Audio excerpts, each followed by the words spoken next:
దేవునికి స్తోత్రం. ఆదికాండము 5వ అధ్యాయము. దేవుని ప్రత్యేక నడిపింపును బట్టి ఆదికాండము 5వ అధ్యాయము 21, 22, 23 వచనాలు నేను చదువుతాను, దయచేసి చిత్తగించండి. హనోకు 65 ఏండ్లు బ్రతికి మెతూషలను కనెను. హనోకు 65 ఏండ్లు బ్రతికి మెతూషలను కనెను. హనోకు మెతూషలను కనిన తర్వాత 300 ఏండ్లు దేవునితో నడచుచు కుమారులను కుమార్తెలను కనెను. హనోకు దినములన్నయు 365 ఏండ్లు. హనోకు దేవునితో నడచిన తరువాత దేవుడు అతని తీసుకొని పోయెను గనుక అతడు లేకపోయెను. చిన్న మాట ప్రార్థన చేసుకుందాం. ప్రేమ కలిగిన మా మహాపరిశుద్ధ ప్రభు, ఘనమైన మా పరమ తండ్రి, జీవాధిపతి, నీ బంగారు పాదములకు స్తుతులు స్తోత్రాలు వందనాలు చెల్లిస్తున్నాము తండ్రి. కల్వరి గిరి మీద మధ్య శిలువలో వ్రేలాడి బలమైన పెద్ద మేకులతో చీల్చబడిన నీ యొక్క నిష్కళంక పాదాలకు స్తోత్రములు. మేలిమి బంగారు మట్లలో నిలుపబడిన చలువరాతి స్తంభములు వంటి నీ పాదములకు యేసయ్య స్తోత్రములు. కరుగుచున్న పరంజి వలె నీ సంఘము మధ్య నడుచుచున్న నీ బంగారు పాదములకు స్తోత్రాలు. నాతో మాతో మాట్లాడుటకు దిగివచ్చి మా మధ్యలో నీవు సంచరిస్తున్నందుకు నీ స్తోత్రములు తండ్రి. నీ దీన సేవకుడు ఒట్టి బలహీనుడు, చేత కానివాడు, వట్టివాడే, ఎందుకో కొరగానివాడు మా ప్రభు.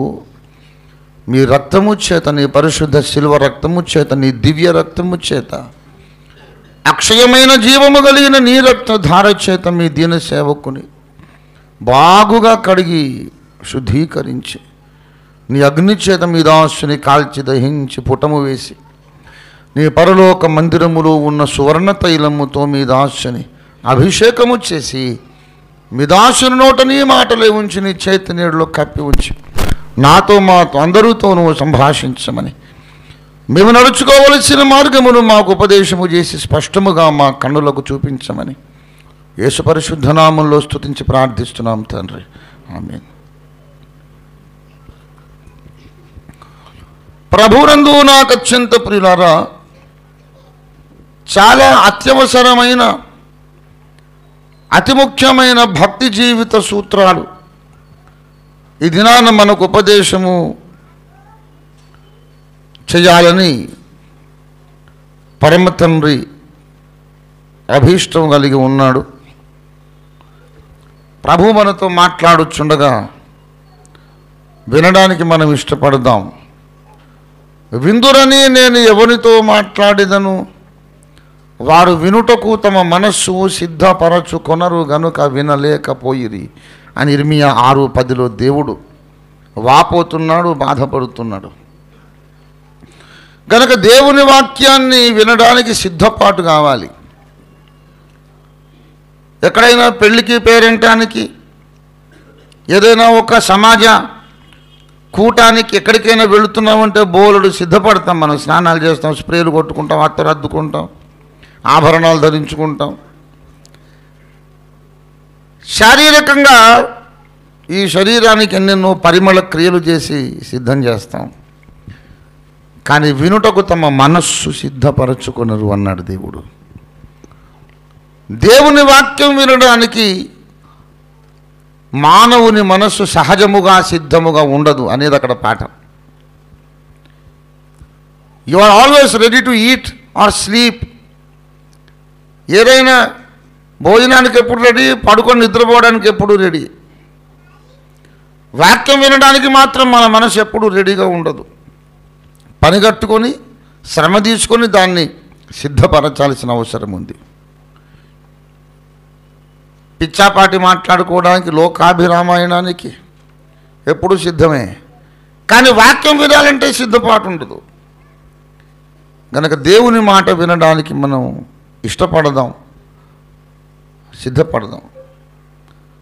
బివి పట్టాభిరామ్ గారు పర్సనాలిటీ బిల్డప్ క్లాసెస్ తీసుకుంటూ ఉంటారు. వారి నినాదం ఏంటంటే, కష్టపడి చదవకండి, ఇష్టపడి చదవండి అని. చాలామంది నేను చాలా కష్టపడి చదువుకుంటున్నాను అంటారు. అందుకే బాబు చదువు అవ్వటం లేదనేది ఆయన యొక్క డిస్కవరీ. కష్టపడి చదవడం కాదు, నువ్వు చేస్తున్న పని మీద ఇష్టం పెంచుకోవాలి.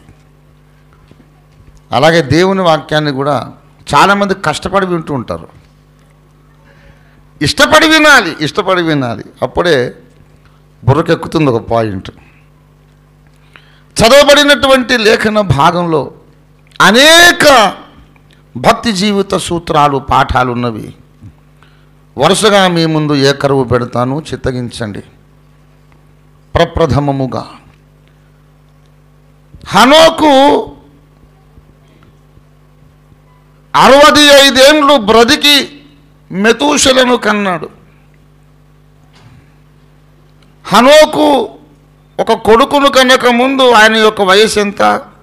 65 ఏళ్ళు అని చెప్పి మెతూషెలను కనిన తరువాత 300 ఏండ్లు దేవునితో నడిచెను. 65 ఏండ్ల మనిషి అంటే పాలు తాగే పిల్లవాడు కాదుగా, యవనారంభంలో ఉన్నవాడు కాదు కదా. Is a matured person. ఒక పురుషుడు సంపూర్ణంగా పరిపక్వత చెందిన, పరిపూర్ణమైన ఎదుగుదల కలిగిన ఒక పురుషుడు. హనోకు బ్రతికింది మొత్తం 365 ఏండ్లు. దేవునితో నడిచింది మాత్రం 300 ఏండ్లే. హనోకు జీవితంలో 2 భాగాలు ఉన్నవి: దేవునితో నడిచిన భాగము, దేవునితో నడవని భాగం. హనోకు 300 ఏండ్లు దేవునితో నడిచాడు. అంతకుముందు 65 ఏండ్లు దేవునితో నడవలేదని అర్థం. హనోకుకు ఊహ తెలిసినప్పటి నుండి, జ్ఞానం వచ్చినప్పటి నుండి, ఎదిగినప్పటి నుండి, నడక నేర్చినప్పటి నుండి దేవునితోనే నడిచాడు అనుకోండి. అలాంటప్పుడు ఈ మెతూషెలను కన్న తరువాత నడిచిననే మాట బైబిల్లో రాయాల్సిన అవసరం లేదు. మొదటి నుండి దేవునితో నడవలేదు. మరి ఎవరితో నడిచాడు? లోకముతో నడిచాడు, లోకముతో స్నేహము చేశాడు.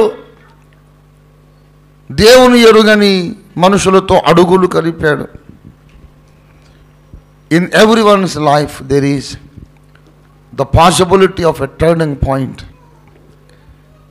చాలామంది అనుకుంటారు, నేను పెద్ద భక్తుడిని కాదండి, మంచివాడిని కాదండి, విశ్వాసిని కాదండి.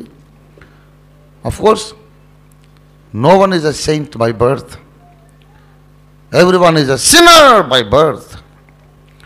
పుట్టుకతో ఎవడు పరిశుద్ధుడు కాడు. మానవ జాతిలో ఆదాము కుటుంబ సభ్యుల్లో పుట్టుకతో అందరూ పాపులు, పరిశుద్ధులు కాదు. పుట్టింది మొదలుకొనేవాడు క్రిస్టియన్ కాదు, పుట్టింది మొదలుకొనేవాడు పరిశుద్ధుడు కాదు, ప్రార్థనాపరుడు కాదు, నీతిమంతుడు కాడు. పుట్టింది మొదలుకొని పాపులం. కొంతకాలమైన తర్వాత మన జీవితం ఒక మలుపు తిరుగుతుంది. హనోకు దేవునితో నడిచను, దేవునితో నడిచను, దేవునితో నడిచని ప్రసంగాలు వింటూ ఉంటాం. హనోకు దేవునితో నడిచాడని మొత్తం క్రైస్తవ సమాజం అంతటికి తెలుసు.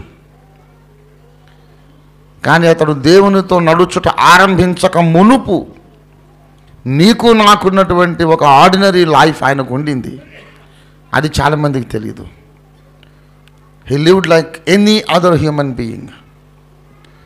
మామూలు మనిషి, మామూలు మనుషులకున్న సకలమైన బలహీనతలు, సకలమైనటువంటి తొట్రుపాటు కలిగిన వాడే. కానీ ఒక కొడుకును కన్నాడు.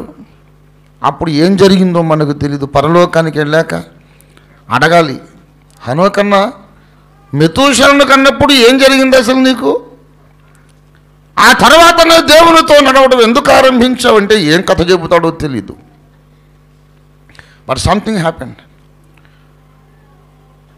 పౌలుకు దమస్కు మార్గంలో దర్శనమిచ్చినట్లు దేవుడు ఎదురుగా వచ్చేసి ఉంటాడు. హనోకు, నీ పట్ల నాకు సంకల్పం ఉంది, నువ్వు నాతో నడవాలని ఆశపడుతున్నాను అని దేవుడు దర్శించి ఉంటాడు. ఒకవేళ వెంటనే లోబడిపోయాడు, దేవునితో నడుచుటకు ఆరంభించాడు. ఈవేళ నీవు కోరుకుంటే నీవు కూడా ఈ అనుభవంలోకి రావచ్చు. నా ప్రార్థన, నా జీవితం, నా నీతి, నా పరిశుద్ధత ఏది సంపూర్ణంగా పరిపక్వము కాలేదు, నేను అనేక లోపములతో కూడుకున్న మామూలు మనిషిని అని నిరాశపడనక్కరలేదు. కంకర రాళ్లను వజ్రాలుగా మార్చగలిగే శక్తిమంతుడు యేసు ఇక్కడ ఉన్నాడు. దేవుని స్తోత్రం కలుగును గాక. బొగ్గును వజ్రంగా మార్చేస్తాడు ఆయన. బొగ్గైనా వజ్రమే, వజ్రమైన బొగ్గు. ఎందుకంటే రెండు దాంట్లో ఉండేది కర్బనమే. రెండిట్లో ఉండేది మెయిన్ ఇంగ్రీడియంట్, దాంట్లో ఉన్నటువంటి మూలకం కార్బన్.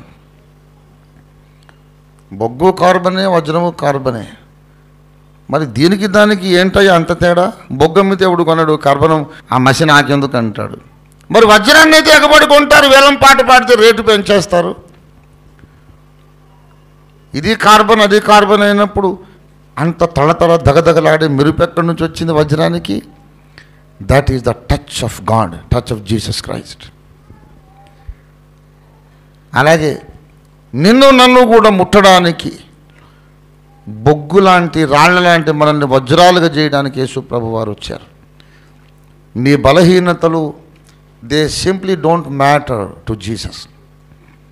నీ యొక్క నిష్ప్రయోజకత్వము, బలహీనతలు, చేతగానితనం అసలు ఆయన పట్టించుకోడు. It's okay, I don't mind about that, let me touch you. ముట్టుకొనే చాలు, మొత్తం మారిపోతుంది. దేవుని స్తోత్రం కలుగును కాక. ప్రియులారా, చదివినటువంటి లేఖన భాగంలో ఇంకొక సత్యం మనం నేర్చుకోవాలి. అదేంటంటే, హనోకు దేవుడు కలిసి నడిచారు అని చెప్పడం లేదు లేఖనం. హనోకు దేవుడు చెట్టపట్టాలు వేసుకుని కలిసి నడిచారని కాదు. చాలా స్పెసిఫిక్గా హనోకు దేవునితో నడిచెను. హనోకు పుట్టకముందే దేవుడు ఒక నడక సాగిస్తూ ఉన్నాడు. హనోకు లేనప్పుడే దేవుడు ఉన్నాడు. దేవుడేం అవిటివాడు కాదు, నడుస్తూనే ఉన్నాడు. దేవుడు నడుస్తూ ఉండగా హనోకు వెళ్ళి అడుగులు కలిపాడు. ఎప్పటికైనా నువ్వు దేవునితో నడవాల్సిందే కానీ దేవుడు వచ్చి నీతో నడవడు. ఎందుకంటే నా మార్గాలు వేరు, మీ మార్గాలు వేరు అన్నాడు. You have to blend your ways into God's ways. You have to compromise. You have to change. దేవా దిగి వచ్చి నాతో నడువు అని మనం అడుగుతాం. ఏంటో నీతో నడిచేది? నువ్వు సైతాంతో నడుస్తున్నావు, నువ్వు లోకంతో నడుస్తున్నావు, నేను నీతో నడవడం ఏంటి? నీ నడకే నువ్వు మార్చుకొని నాతో అడుగులు కలపమంటాడు దేవుడు. దేవుని స్తోత్రం కలుగును గాక. హనోకు దేవునితో నడిచాడు. అంటే మానవ సహజమైన మార్గాలు వదిలేసి ఉన్నతమైన దేవుని మార్గాల్లోకి వెళ్ళిపోయాడు. నీవు దేవునితో అగ్రి కావాలి, దేవుడు నీతో అగ్రి కాడు. దేవుని మైండ్కు నీ మైండ్ ట్యూన్ కావాలి, దేవుని అభిప్రాయాలకు నీ అభిప్రాయాలు ట్యూన్ కావాలి. ఏదో రకంగా సమాధాన పడదామనేది కాదు. నీవు దేవుని ఫ్రీక్వెన్సీ, ఆయన యొక్క తరంగ దైర్ఘ్యం అంటాం ఫ్రీక్వెన్సీ అంటే. దేవుని తరంగముల లోపలికి నువ్వు వచ్చి దేవునితో నువ్వు కాంప్రమైజ్ కావాలి. దాందే ఉందండి. నేను అటైనా మారొచ్చు, దేవుడు ఇటైనా మారొచ్చు, కలిసి ఉండటమే కదా ముఖ్యం అనుకోకండి. దానికి దీనికి హస్తమశకాంతరం తేడా ఉంది. నక్కకి నాకలోకానికి ఉన్నంత తేడా ఉంది. అది ఇది నకారంతో ప్రారంభమవుతాయి, అదొక్కటే దానికి పోలిక. నక్కేం ఇక్కడ ఉంది, నాకలోకమేమో అక్కడ ఉంది. గనక దేవుడు నేను కలిసి నడుస్తామని కలలు కనకండి. దేవుడు అంటున్నాడు, మీరు ముందు మీ మార్గాలు వదులుకొని, మీ పద్ధతులు మార్చుకొని, మీ ఆలోచనలు మార్చుకొని నేనున్న లెవెల్లోకి మీరు రావాల్సిందే తప్ప మీ లెవెల్కి నేను రాను. హనోకు దేవునితో నడిచాడు. దేవుడు నడుస్తున్న నడకలో తాను కూడా ఏకీభవించాడు. దేవుని స్తోత్రం కలుగును గాక. మరొక విషయం, మూడవ విషయం, హనోకు మెతూషలను కనిన తరువాత దేవునితో నడచుచు కుమారులను కుమార్తెలను కనెను. హనోకు దేవునితో నడిచెను, కుమారులను కుమార్తెలను కనెను. అనగా సంసార ధర్మము, దాంపత్య జీవితము, కుటుంబ జీవితము భక్తికి ఆటంకము కాదు, అవరోధము కాదు, అభ్యంతరం కాదు. దేవునికి నీకు అది ఏ రకంగా కూడా అడ్డంగా నిలబడదు అనేటటువంటి మహత్తరమైన పాఠాన్ని ఇక్కడ చెబుతున్నాడు. చాలామంది అనుకుంటారు భక్తుడు అనగా సన్యాసి అనుకుంటాడు. భక్తి అంటే సన్యాసం పుచ్చుకోవడమే అని చాలామంది యొక్క ఉద్దేశం. చాలా తప్పు. భక్తుడు అనగా సన్యాసి కాదు. మానవ సమాజంలో మనకంటూ కొన్ని బంధములు ఉన్నవి, అనుబంధాలు ఉన్నాయి, బాధ్యతలు ఉన్నాయి. కన్న తల్లి ఉంది, తండ్రి ఉన్నాడు, తోడబుట్టిన వాళ్ళు ఉన్నారు, స్నేహితులు ఉన్నారు, మనకు పుట్టిన వాళ్ళు ఉంటే ఉండొచ్చు. అందరికీ మన ధర్మము నెరవేర్చాలి. అందరికీ మన ధర్మము నెరవేరుస్తూ దేవునితో నడవడం, అది భక్తి.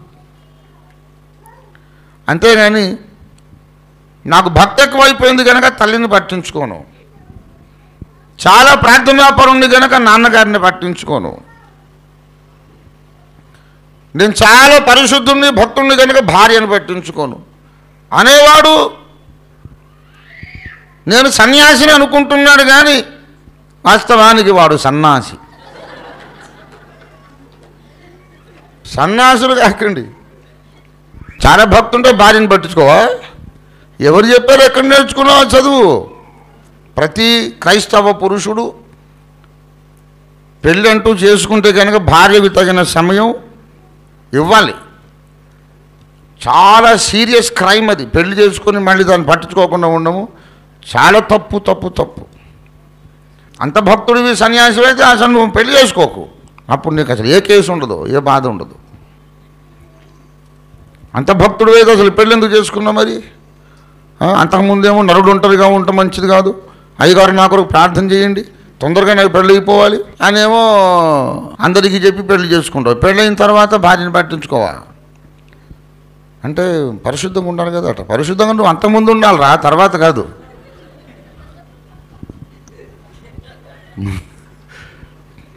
ముందే పరిశుద్ధంగా ఉంటే మాకు గొడవ రాదు కదా. నేను చెబుతున్నాను, ఒక మానవుడిగా నీ జీవితంలో నీకున్న రిలేషన్షిప్స్ అన్నిటికీ నువ్వు న్యాయం చేయాలి. దేవుని డిమాండ్ ఇది. భక్తి నేర్చుకోండి. భక్తి అంటే అన్ని పట్టించుకోకుండా పలాయనవాదం కాదు, తప్పించుకొని తిరగడం కాదు. ద్వితీయోపదేశ కాండం 24వ అధ్యాయము 5వ వచనం, ఒకడు క్రొత్తగా ఒకదానిని పెండ్లి చేసుకొని సేనలో చేరిపోకూడదు, సైన్యంలో చేరిపోవద్దట. కొత్తగా పెళ్ళయింది, పెళ్ళి కాగానే ఒక వారం రోజుల్లో వెళ్ళిపోయి నేను ఆర్మీలో చేరుతానండి అనకూడదు. చాలా తప్పు. వీడు యుద్ధాల మీద వెళ్ళి దేశాలు వెళ్ళిపోయి నెల 2 నెలలు 6 నెలలు సంవత్సరాలు రాడు. యుద్ధం మీద వెళ్ళిపోయి దండయాత్రకి వెళ్ళిపోతే మరి వీడు తాళికట్టిన అమ్మాయి ఏమైపోవాలి? ప్రియులారా, ఆ అమ్మాయి నీ మీద కోటి ఆశలతో నీ జీవితంలోకి వచ్చింది, అది పట్టించుకోవాలి. నువ్వు సైన్యం ఏంటి? సైన్యం ఏం అక్కర్లేదు, దేశ సేవ ఏం చేయక్కర్లేదు, ముందు నీ భార్య సేవ చేయి పో, అక్కర్లేదని పంపించేసేయాలి. సరే సార్ సైన్యం వదిలే, ఇంట్లోనే ఉండి నేను వ్యాపారం చేసుకుంటాను. అక్కడ చూడండి, అతనిపై ఏ వ్యాపార భారము. అదేంటండి, బిజినెస్ కూడా చేయొద్దా? అసలు ఉద్యోగం ఇవ్వద్దు వాడికి. అన్ఫిట్ ఫర్ ఉద్యోగం, అన్ఫిట్ ఫర్ బిజినెస్. మరి ఏం చేయాలంటే ఏడాది పాటు తీరికగా ఉండి, అది వాడు ఉద్యోగం. ఏడాది పాటు తీరికగా ఉండి తాను పరిగ్రహించిన భార్యను సంతోషపెట్టవలెను. నువ్వు సంతోషపెట్టడం కాదు, అమ్మాయిని సంతోషపెట్టాలి. వాడు భక్తుడంటే. భక్తుడంటే ఎప్పుడు హల్లెలూయా స్తోత్రం స్తోత్రం అంటాం కాదు. ఏ స్తోత్రం రా, ముందు నా సంగతి ఏంటంటుంది అమ్మాయి.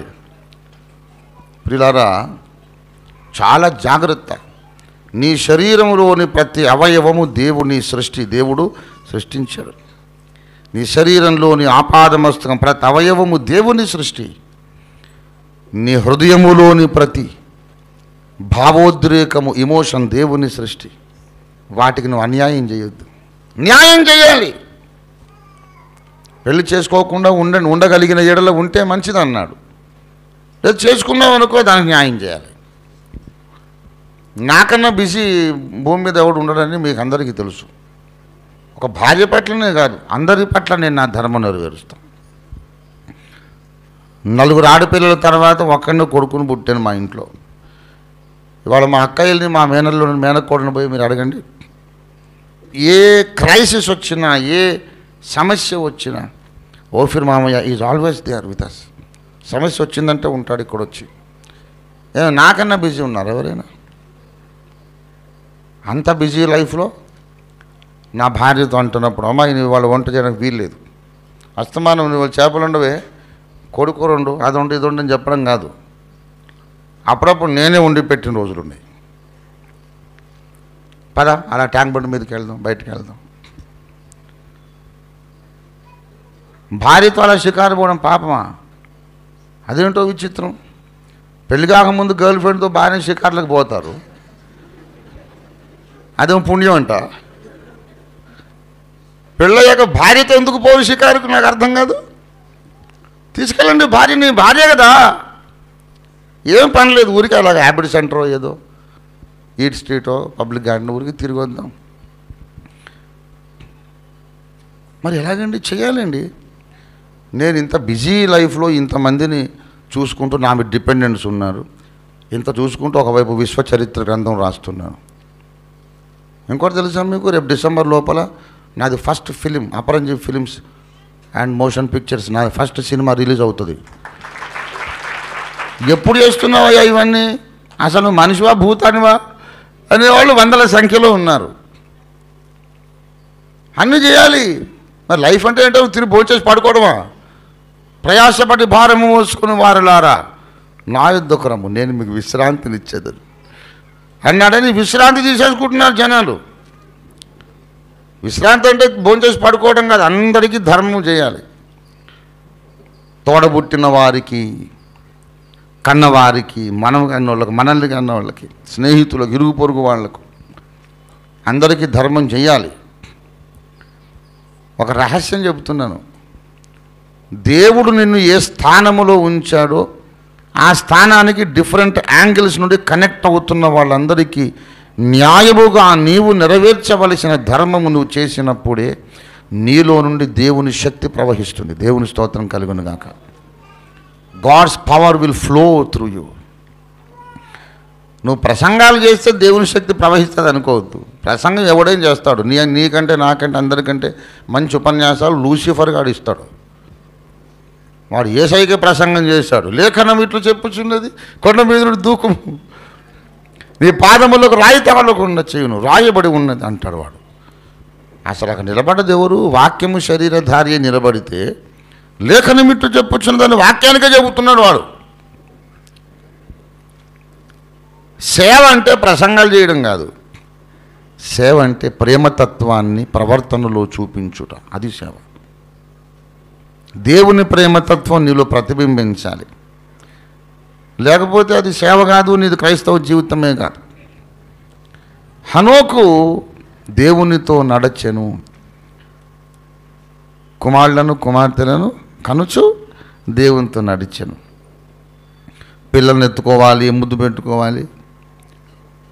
అంతమందిని కన్నాడు. 300 సంవత్సరాలు ఎంతమందిని కన్నాడు? కనీసం 200 మందిని కని ఉంటాడు. ఇల్లంతా ఘోరంగా కోళ్ళ ఫారం లాగా అయిపోయి ఉంటుంది. ఈ కోళ్ళ ఫారం మధ్యలో ఆయన ప్రార్థనా జీవితం కట్టుకున్నాడు. కొంతమంది ప్రార్థన చేసుకోరు. ఏంటంటే మా సంటోడితోనే సరిపోయింది సార్. ఏం సంటోడు? నీలాంటి సంటోళ్ళు 200-300 మంది ఉన్నారు ఆయనకి. బుడ్డోడు వచ్చి ఒళ్ళో పోసుకుని కూర్చొని పాసిపోస్తాడు. వాడి గోచి మార్చి వీడి గోచి మార్చుకొని ఈ గోచలు మార్చుకుంటూనే దేవునితో నడిచాడు. దేవుని స్తోత్రం కలిగింది కాక. ప్రియులారా, భక్తికి ఏది ఆటంకము కాదు. చాలామందికి వాక్యం అర్థం కాలేదు. That's the whole problem. దేవుని మైండ్ ఎలాగ అర్థమవుతుంది? దేవుని గ్రంథంలో ప్రతి మాటకు అపార్థములు, వక్రభాష్యములు చెప్పి మొత్తం కుడితిలో పడ్డెలకల్లా కొట్టుకుంటున్నారు. ఈ శరీర సంబంధమైనది ఏది ముఖ్యం కాదు అనే కాన్సెప్ట్ నేను చెప్తున్నాను. Every wrong concept is dishonest essentially. Every wrong concept is dishonest essentially. ఈ మాటను వివరిస్తా. ప్రతి పొరపాటు భావన మౌలికంగా యథార్థత లేనిదై ఉంటుంది. అంటే ఏమిటో కూడా చెప్తాను. భార్యను పట్టించుకోకపోవడానికి, పిల్లల్ని పట్టించుకోకపోవడానికి ఇవన్నీ శరీర సంబంధమైనవి కదండి. శరీరము కేవలము నిష్ప్రయోజనము కదా అని అక్కడికి వెళ్ళిపోతారు. ఎందుకయ్యా కుటుంబాన్ని, సంసారాన్ని పట్టించుకోవట్లేదు అంటే ఇదంతా శరీర సంబంధమైంది కదా, మనం ఆత్మ సంబంధులు. సరే, మరి నువ్వు భోజనం ఎందుకు చేస్తున్నావు? ఆత్మకా శరీరానికా? భోజనం చేయడము, బట్టలు కట్టుకోవడం, నిద్రపోవడం, పెళ్లి చేసుకోవడం శరీరం కొరక, ఆత్మ కొరక? ఆత్మ సంబంధివి కదా, భోజనము చేయకుము. ఆకలి వేస్తుందంటే ఆకలి శరీరానికా ఆత్మకా? అంటే శరీరానికే సార్, అది నిష్ప్రయోజనము. శరీరము ఆకలి మనకు ముఖ్యము కాదు, తినకుము. అంటే అదేం సార్, కడుపులో ఎలుకలు, పందికొక్కులు పరిగెడుతున్నాయి, ఏంటి ఇట్లా కక్ష కట్టారు నా మీద? లేదు, కక్ష కాదు నాయన, భక్తి సాధన చెయ్యము, శరీరమును పట్టించుకొనకుము. సార్ సార్ సార్ కాళ్ళమొక్త కొంచెం భోజనం పెట్టండి అంటాడు. ఎందుకు భోజనం లేకుండా ఉండలేవు? శరీరము కేవలము నిష్ప్రయోజనం అని ఆ చెప్పిన మాటకు నువ్వు వక్ర భాష్యం చెప్పుకున్నావు. శరీరము నిష్ప్రయోజనం కాదు. శరీరం నిష్ప్రయోజనం అంటే అర్థం ఏంటి? దాన్ని మొత్తం నిర్లక్ష్యం చేయమనే కాదు. బైబిల్లో 2 స్టేట్మెంట్లు ఉన్నాయి. దేహము దేవుని ఆలయము, నెక్స్ట్ శరీరము కేవలము నిష్ప్రయోజనం. ఈ 2 స్టేట్మెంట్లు పక్క పక్కన పెట్టుకొని దానికి అర్థం చెప్పండి. దేహము దేవుని ఆలయము, శరీరము కేవలం నిష్ప్రయోజనం కనుక దేవుని ఆలయము నిష్ప్రయోజనం. అవునా?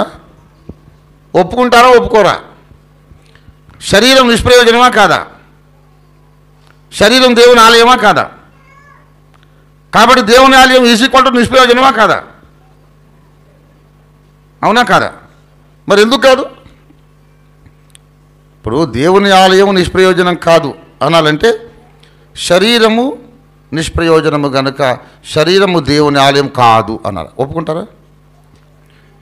మరి శరీరం దేవుని ఆలయం అనేది నిజమైతే దేవుని ఆలయం నిష్ప్రయోజనం కాదు కనుక శరీరం నిష్ప్రయోజనం అనే మాట బైబిల్లోంచి కొట్టేసుకోవాలి. ఒప్పుకుంటారా? మరి ఏదైనా వాడు కొట్టేయండి సార్, నన్ను కొట్టేస్తారేంటి? ప్రియులారా, దేహము నిష్ప్రయోజనము అంటే in connection, in context of human survival మాట్లాడుతున్నాడు ఆయన. మానవుని ఉనికిలో ఉన్నటువంటి 2 భాగముల యొక్క ప్రాధాన్యతలను గూర్చి మాట్లాడుతున్నాడు. హ్యూమన్ ఎగ్జిస్టెన్స్లో ఆత్మ ఒకటి, శరీరం ఒకటి. ఈ రెండిట్లో ఉన్నటువంటి వ్యత్యాసాన్ని చెబుతున్నాడు యోహాను సువార్త 6:63లో. చూడండి ఏం చెబుతున్నాడో. ఆత్మయే జీవింపజేయుచున్నది, శరీరము కేవలము నిష్ప్రయోజనం. అది కాంటెక్స్ట్. ఒక మనిషిని చూడండి, వాళ్ళు ఆత్మ ఉంది, శరీరం ఉంది. ఆత్మ వెళ్ళిపోయిన తర్వాత శరీరము బ్రతికి ఉండగలదా? బ్రతికుండదు. డీకే అయిపోతుంది, మొత్తం నాశనమై మట్టికి మన్ను అయిపోతుంది. ఆత్మ వెళ్ళిపోతే శరీరం సర్వైవ్ కాజాలదు. కానీ శరీరం రాలిపోతే ఆత్మ సర్వైవ్ అవుతుంది.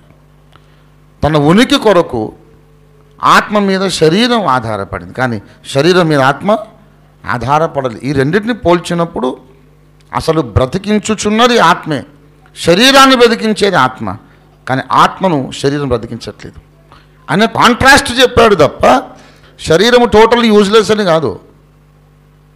సర్వలోకమునకు వెళ్ళి సర్వ సృష్టికి సువార్త ప్రకటించమన్నాడు. దేంతో ప్రకటించాలా? శరీరం కాదు, నోరు. ప్రవక్తలు లేఖనాలు రాశారు, దేంతో? చేత్తో కలం పట్టుకొని రాశారు. ఇది శరీరం కాదు. శరీరము నిష్ప్రయోజనం అని ఎప్పుడు అనుకోదు. ఆ నిష్ప్రయోజనమైన దాన్ని దేవుడు ఎందుకు చేయాలి మరి కష్టపడి? శరీరము అనేది మానవుని ఉనికికి ప్రధానము కాదు అనే విషయం చెబుతున్నాడు. కానీ నీ శరీరాన్ని యేసయ్య వాడుకుంటాడు. నీ కళ్ళను వాడుకుంటాడు, నీ పెదవులు, నీ నాలుక వాడుకుంటాడు, నీ మెదడును వాడుకుంటాడు. ప్రియులారా, నీ దేహములోని ప్రతి అవయవమును వాడుకోవడానికే దాన్ని నిర్మాణము చేసిన నిర్మాణకుడు ఆయన. దేవుని స్తోత్రం కలుగును గాక. హల్లెలూయా. గనుక శరీరము దాని ప్రాధాన్యత దానికి ఉంది. శరీరాన్ని బట్టి ఏమొచ్చినాయి? బంధుత్వాలు వచ్చినాయి. మన జన్మకు కారకులైన వారు ఉన్నారు, మనము కన్నవాళ్ళు, మన తోడబుట్టిన వాళ్ళు, మనలాగానే వేరే మాతాపితరులకు పుట్టిన మనస్సులు కలిసి స్నేహం చేసిన వాళ్ళు. స్నేహ ధర్మం ఉంది, బంధుత్వ ధర్మం ఉంది, దాంపత్య ధర్మం ఉంది. అందరికీ మనము మన ధర్మము నెరవేర్చాలి. దేవునికి స్తోత్రం కలుగును గాక. ధర్మము నెరవేర్చకపోతే నీలో నుండి దేవుని శక్తి ప్రవహించదు అనే విషయం, అది భక్తి జీవితానికే ఆటంకం అనే విషయం మనకు 1 పేతురు 3వ అధ్యాయం 7వ వచనంలో చెప్పబడింది. పురుషులారా, జీవమను కృపా వరములో మీ భార్యలు మీతో పాలివారై ఉన్నారు అని మీరు ఎరిగి ఎక్కువ బలహీనమైన ఘటమని భార్యను తిట్టిపోసి ఆడిపోసుకొని నానా రాసి రంపాన పెట్టుడి అని ఉంది అక్కడ. ఎక్కువ బలహీనమైన ఘటమని భార్యను ఏం చేయాలి? ఈ లోకము బలవంతులను సన్మానిస్తుంది, కానీ క్రీస్తు సంఘము బలహీనులను సన్మానిస్తుంది.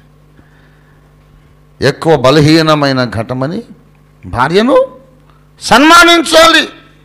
అందుకే పెళ్లి రోజు ఒకరికొకరు దండలు వేసుకుంటారు. దండ ఎందుకు వేస్తారు? రారా నా లైఫ్లోకి తర్వాత చూసుకోవడానికి సంగతి. ఏదో అందరి ముందున్నా కనుక దండ వేస్తున్నా, తర్వాత దండోపాయం. అసలు దండోపాయం అంటే తెలుసా? దండ వేసి ఉపాయంగా జీవితంలోకి రప్పించుకోవడం దండోపాయం. సామధాన భేద దండోపాయములు ఉన్నవి. దండోపాయం అంటే దండించుటకు దండ వేసే ఉపాయం అన్నమాట. దండ, తెలుగులో దండ అంటే పూలమాల, సంస్కృతంలో దండనము అంటే శిక్షించుట. దండనోపాయం అది. దండోపాయం అంటే దండ వేసే ఉపాయం కాదు. అసలు దండ ఎందుకు వేస్తారు అంటే, నువ్వంటే నాకు చాలా గౌరవం అమ్మాయి అని. సాధారణంగా ఎక్కడో ఒక అరుదైన సందర్భాల్లో తప్ప అమ్మాయి కంటే అబ్బాయి కాస్త పొడుగుంటాడు. పొడుగున్నోడికి అమ్మాయిని ఇష్టం. అమ్మాయి కంటే అబ్బాయి తక్కువ ఉంటే అరుదు, వాళ్ళు ఇష్టపడి చేసుకోవచ్చు. కానీ ఫర్ ఎవ్రీ రూల్ ఎక్సెప్షన్స్ ఉన్నాయి కదా. నేనైతే 2 పెళ్ళిళ్ళు కూడా ఈక్వల్ హైట్ ఉన్న అమ్మాయిని చేసుకున్నాను. పెద్దగా డిఫరెన్స్ ఉండదు నాకు. ఒక అంగుళం అటు 6 అంగుళం పెద్దగా. నా లావుని బట్టి నేను పొట్టిగా కనపడతాను. ఎక్సెప్షన్స్ ఉన్నాయి, కానీ సాధారణంగా అబ్బాయి కొంచెం పొడుగు ఉండాలి. ఎందుకో తెలుసా? ఆమె దండ వేయాలంటే వీడు కొంచెమైనా మెడ వంచక తప్పదు. మగవాడు కొంచెం మెడ ఉంచాల్సిందే. వంచకపోతే మెడలో దండ పడదు. మెడ వంచితే దండ, వంచకపోతే దండన. మగవాళ్ళు నేర్చుకోండి, దండ వేసుకోవాలంటే మెడకాయ వంచాలి. తల వంచని వీరుడను అటు అనొద్దు, కొంచెం తగ్గించుకోవాలా. ఏమలేదు, సింపుల్ కాక పట్టేసేయాలి అంతే. కాక పట్టేస్తే రోజు దండ వేస్తుంది అమ్మాయి. ఎక్కువ బలహీనమైన ఘటమని ఎంచి భార్యను సన్మానించి. అసలు దేవుడు ఎందుకండి ఈ భార్యాభర్తల విషయాలు మాట్లాడుతున్నాడు? పెళ్లి చేసుకొని తగలండి రా, మీ చావు మీరు చావండి, ముందు నాకు ఇచ్చే దశంభాగం నాకు ఇస్తే చాలు అనడం లేదు ఆయన. God is mindful about human relationships. గుర్తుపెట్టుకోవాలి, ఎప్పుడు ప్రకటన మర్మమే కాదు, మానవ సంబంధాలను దేవుడు పట్టించుకుంటున్నాడు. మానవ సంబంధాలు, హ్యూమన్ రిలేషన్స్ సరిగా మెయింటైన్ అవుతున్నాయో లేదో దేవుడు పట్టించుకుంటున్నాడు. మానవ సంబంధాలు సరిగా మెయింటైన్ కానప్పుడు దేవుడు కోపగించుకుంటున్నాడు, బాధపడుతున్నాడు. అందుకే మీ ప్రార్థనలకు అభ్యంతరము కలగకుండునట్లు అన్నాడు. అంటే మీ ప్రార్థనకు అభ్యంతరం కలగకుండునట్లు జ్ఞానము చొప్పున మీ భార్యతో కాపురం. అంటే కాపురం సరిగ్గా చేయకపోతే ఏం జరుగుతుందన్నమాట? ప్రార్థనకు అభ్యంతరం కలుగుతుంది. ఒక భార్య విషయమే కాదు, నీ కొడుక్కి నీవు న్యాయం చేయకపోయినా నీ ప్రార్థనకు అభ్యంతరం కలుగుతుంది. నీ అన్నయ్యకి నీ తమ్ముడికి తోడబుట్టిన వాళ్లకు నీవు న్యాయం చేయకపోతే నీ ప్రార్థనకు అభ్యంతరం కలుగుతుంది. ఎవరికైనా సరే సమాజంలో నీకంటూ బోల్డు మంది ఉన్నారు అనుబంధాలు, వాళ్ళకు న్యాయము చేయాలి, లేకపోతే దేవుడు నీ ప్రార్థన వినడు. నేను నా ధర్మం నెరవేర్చడానికి ఎప్పుడు రెడీ, 24 గంటలు రెడీ, 24 hours. ఎవరైనా భూమి మీద ఎవరైనా నాకు చెప్పగలరా ఒక మాట? నేను ఫోన్ చేస్తే విసుక్కున్నారండి మీరు, చాలా అవసరంలో ఉండి ఫోన్ చేశా, ఇప్పుడారా ఫోన్ చేసి బెడే అని అన్నాను. ఎప్పుడైనా ఉల్టా తిడతాను నేను, ఇంత శ్రమ ఉంటే నాకెందుకు ఫోన్ చేయలేదురా గాడిదా, నేను సత్యాన్ని అనుకున్నాను. నేను అన్నయ్య ఆయన దగ్గరకు, ఏమన్నయ్య ఇంత తమ్ముడురా, అన్నయ్యకు అసలు విలువ తెలుసా నీకేమన్నా అని కోప్పడతాను నేను. కాదన్నయ్య మీరు అలసిపోయి ఉంటారు. ఏంటో అలసిపోయేది, అలసిపోతే చచ్చిపోయినా నేను బ్రతుకున్నాను కదా, ఇంత సమస్య పెట్టుకో ఎందుకు చెప్పలేదు నాకు, నీకు చెప్పనందుకు సారీ అన్నయ్య అన్నదాకా తిడతామండి. ఇన్ని పనులు ఎట్లా చేస్తారండి మీరు అంటే నాకు దండ వేసినట్టు సంతోషపడతానేంటి? మీరు కూడా ఎదగాలని చెప్తున్నా. మీరందరూ మెచ్చుకోవాలని కాదు, ఇతరులు మిమ్మల్ని మెచ్చుకునేటట్టుగా మీరు చెక్కబడాలని బోధ చేస్తున్నాను. The real appreciation is when others appreciate you. Ophir గారి బోధ విన్నోళ్ళందరూ ఇట్లా అద్భుత వ్యక్తులుగా తయారయ్యారండి అని అందరూ మిమ్మల్ని అంటే అది నాకు దండ వేసినట్టు. అంతేగాని మీరు ఎదగకుండా, మీరు మారకుండా మీరందరూ తెచ్చి నాకు దండలు వేస్తే ప్రయోజనం ఏముంది? ఎదగాలి, మారాలి. ప్రార్థనకు అభ్యంతరం ఏంటో తెలుసా చెప్తున్నాను, ఇప్పుడు నేర్చుకోండి. రహస్య పాపము ప్రార్థనకు ఆటంకము, మానవ సంబంధములను సరిగా నిలబెట్టుకోకపోవడం కూడా ప్రార్థనకు అభ్యంతరం. చాలామందికి తెలియదు, నేను పాపం చేయట్లేదు కదా అనుకుంటారు. నువ్వు త్రాగలేదు, తిరగలేదు, వ్యభిచారం చేయలేదు, నరహత్య చేయలేదు, దొంగతనం చేయలేదు, కానీ సమాజంలో నీ ద్వారా ఒక్కడికి ఉపయోగం లేకుండా పోయింది. చాలా ప్రార్థనాపరుడు కదా, తల్లి చస్తున్నా పట్టించుకోవు. చాలా ప్రార్థనాపరుడివి, భార్య ఇంట్లో ఎంత యాత్ర పెడుతున్నా పట్టించుకోవు. సెంటర్ నువ్వు చూసుకో, పనికి మాలిందాను, ఎందుకని నేను చేసుకున్నాను, నేను ప్రార్థనలో ఉన్నా, బుడ్డోడి దగ్గరకు వస్తున్నాడు. అవును, బుడ్డోడి దగ్గరకు వస్తున్నావు, మరి ఆవిడ చేసుకోవద్దా ప్రార్థన? నీ ప్రార్థన జీవితం ఆమె ప్రార్థన నాశనం చేయడానిక? అట్లాంటి పప్పులు ఏసయ్యకే పాస్ నహి ఉడుకుతా హై. తప్పకుండా నీ ధర్మము నెరవేర్చాలి. దేవునికి స్తోత్రం కలుగును గాక. ప్రియులారా, ఆఖరి మాట చెబుతున్నాను. ఈ రీతిగా హనోకు నడిచిన తరువాత దేవుడు అతన్ని తీసుకొని అప్పుడు ఎత్తబడే సంఘం వచ్చేటప్పుడు, ఏమండి, ఎత్తబడాలి, ఎత్తబడాలి, యేసు రావాలి, నేను వెళ్ళిపోతానని కలలు కంటున్న వాళ్ళందరూ కూడా మానవ సంబంధాల విషయంలో జాగ్రత్తగా ఉండాలి. మానవ సంబంధాలను కరెక్ట్గా మెయింటైన్ చేసుకుంటూ దేవునితో సంబంధాన్ని కాపాడుకున్న వాళ్ళు మాత్రమే రెండవ రాకడలో ఎత్తబడతారు. దేవుడు ఈ వాక్యం మన హృదయంలో ఫలింపజేయునుగాక.